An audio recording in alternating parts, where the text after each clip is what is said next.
Assalamu alaikum. Hello and warm welcome to all of you.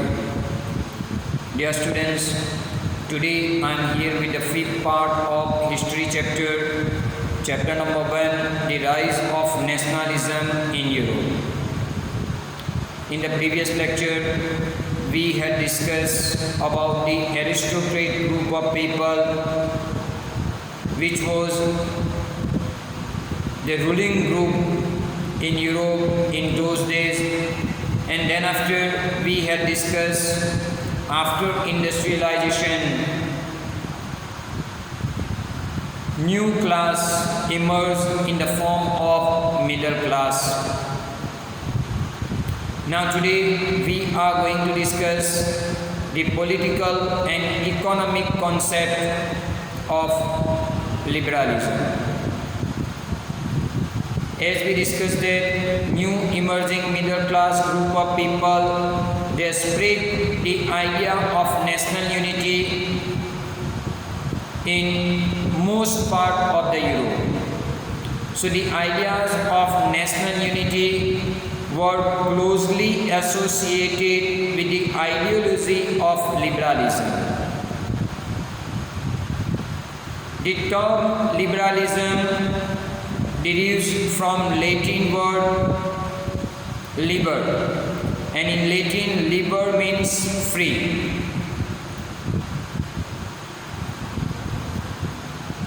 For these new middle class people, liberalism stood for freedom for the individual and equality of all before the law. Liberalism means freedom for all individual and equality of all people in society. Politically, liberalism stood for constitution or representative government ruling by consent and a parliamentary system, ownership of private property, and end of the privileges of aristocracy. Politically, liberalism means giving more importance to the concept of government by consent.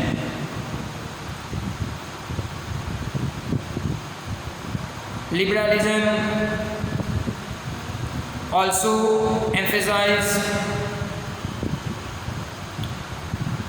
for end of autocracy, end of monarchical form of government, and even it also emphasizes for the end of clerical privileges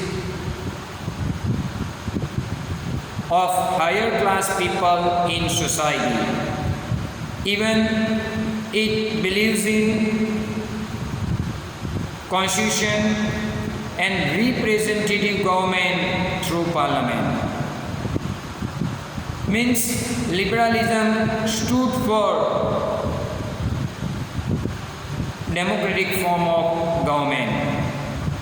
Further, it also declared that liberalism stood for right to secure property for all people in society. As we discussed, politically, liberalism stood for equality of all people in society. But this equality before the law did not necessarily stand for universal suffrage. Suffrage means voting right.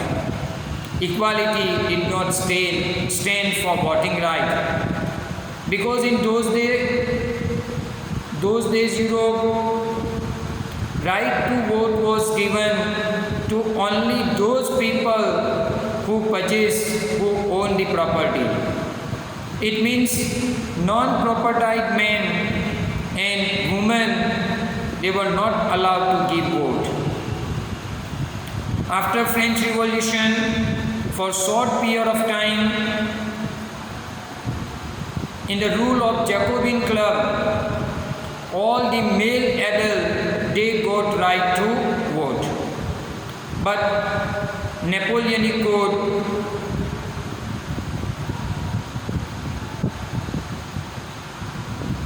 limited the voting right and even reduced women to the status of minor, subject to the authority of their father and husband.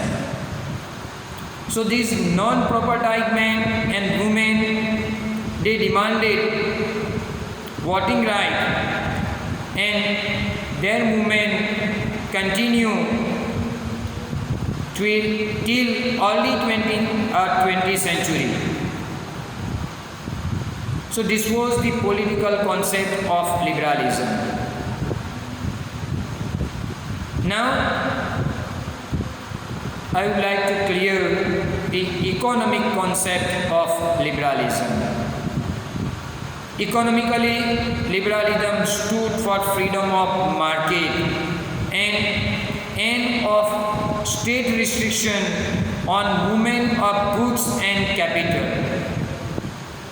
creation of unified economic territory, allowing unstoppable movement of goods, people and capital. Economically, liberalism is the concept of freedom of market. Even it is the concept of abolition of state imposed restriction on the movement of goods and capital. Here you have to keep in mind, in those days state nation was not exist. Present day Germany was divided into as many as 39 parts, and Napoleonic administrative measure created out of countless small principalities a confederation of 39 German states. In each of these 39 parts, they possess its own currency. They even possess different units for the weight and measurement.